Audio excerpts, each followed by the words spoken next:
Pero kaning atong mga igsuon nga tumaadto, under a certain tribes, pag ikaw binayran nga ulila o you are bought from the slaves market of Africa, rape and physical abuse is present. Kani siya,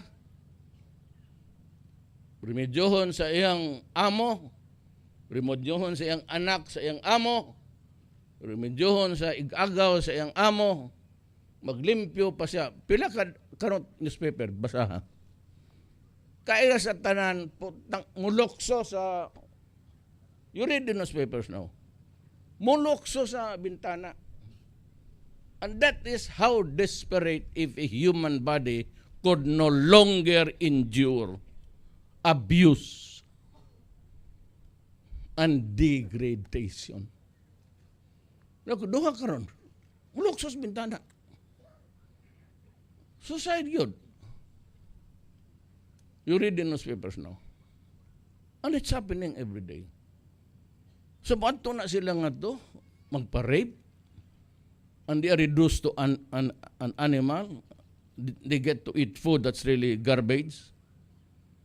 Pagkahuman ang tuson lang nila, they will endure it for 3 to 4 years so that they can send money para maka-eskwela ilang anak. Butang ina ninyo. Pagkahuman, pag-abot nga rin, sige haglos-los aning mga yawa. Hantod mo bigay. Ang inahan in town, after 4 years, pag uli, abi niya nakapadala na siya kwartan dako, maedukar ng iyang anak. Pag-abot nga rin, puro bangag, way natapos. Ako, while maingon mo, wala man ang drama man ang Duterte, granting it is a pretended sentiment. Still, sa imong isig kataw, gibuhat ni mos Pilipino.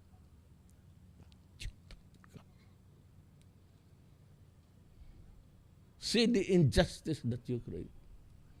Nga maingon lang ng human rights, there are now 21, 22 days.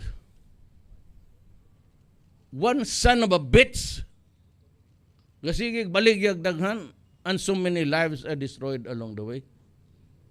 O sa pagtanaw na yun ako, inotel, ay anak mo. Di ko masugot. Di ko masugot.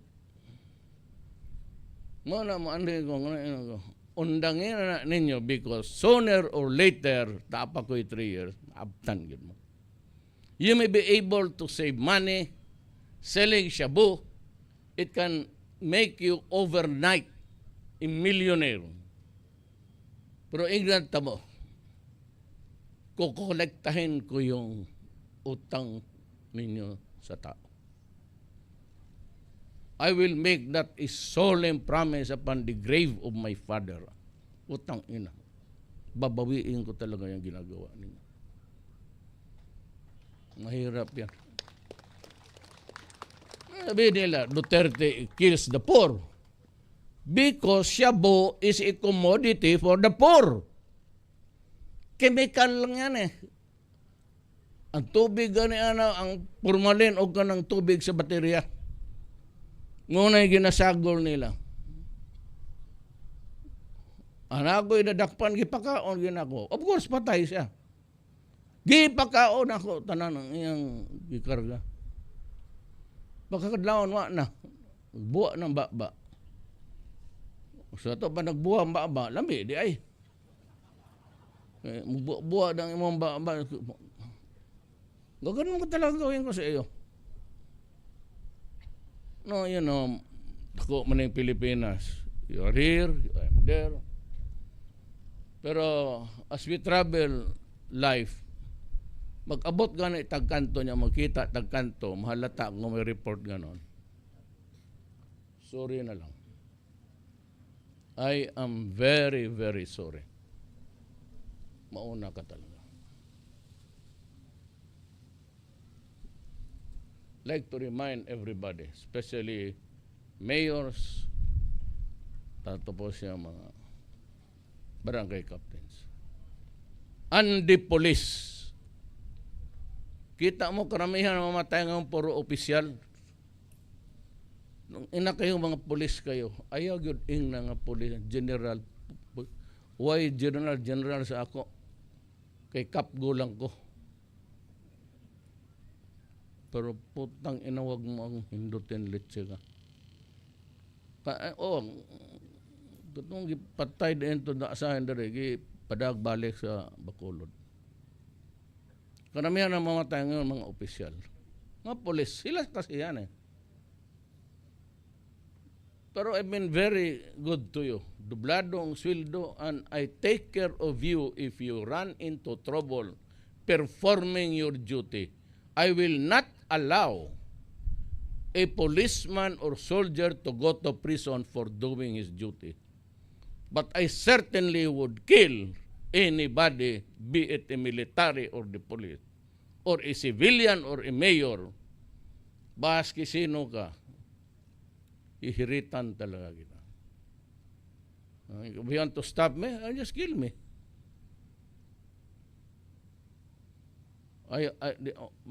Magkasinabot ta diya. So sayang itong mga itong ganito gawain natin, then dali ra magbenta og Cagayan og Cebu. Dire ta mo at gan ang tulay.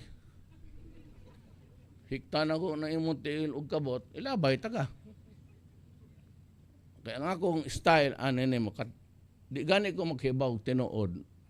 Ma-make up lang ko og basikin sa nga durugista. Karga ko nag-helicopter. Kaya ako sultihi ko og diini mo unang madakpan mo.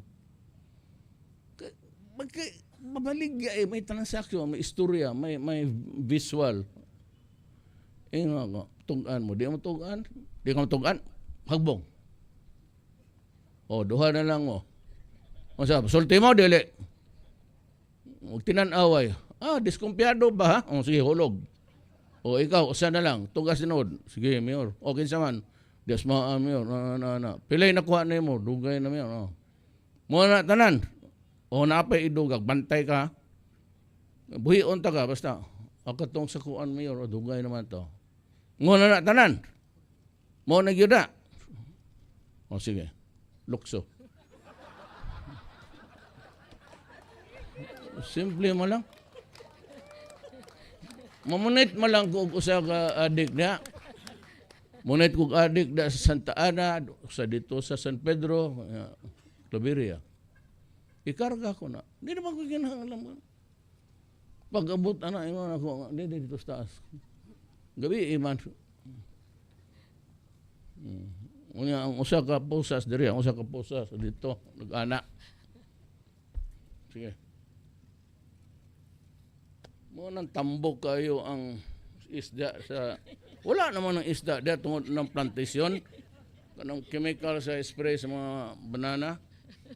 Pero kay nabawi, kay ang kinaon tao, nanambok sa mga turista ng Taganusan. Very nice. Very ba?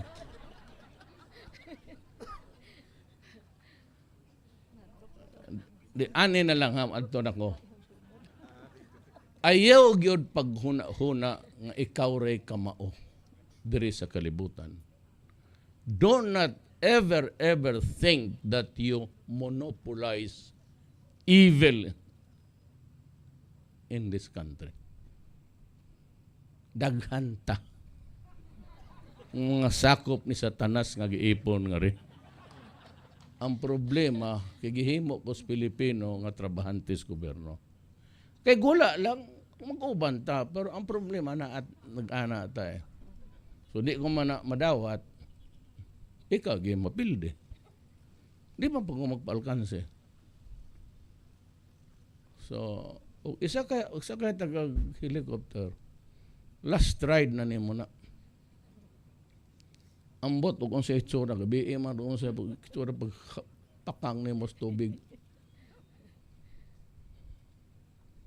Ngare, ingno na ako, taas-taas man yung tulay, taas-taas pa daw na San Juanico. Ingno na ako ng mga military police, yaro, wag yung mga madakpan, basi usa. O duha tulong gikan diri kanang usamis undang na mo. Undang na mo. Dili na maayo para nato o para sa atong anak o sa atong bayan. Daghang salamat.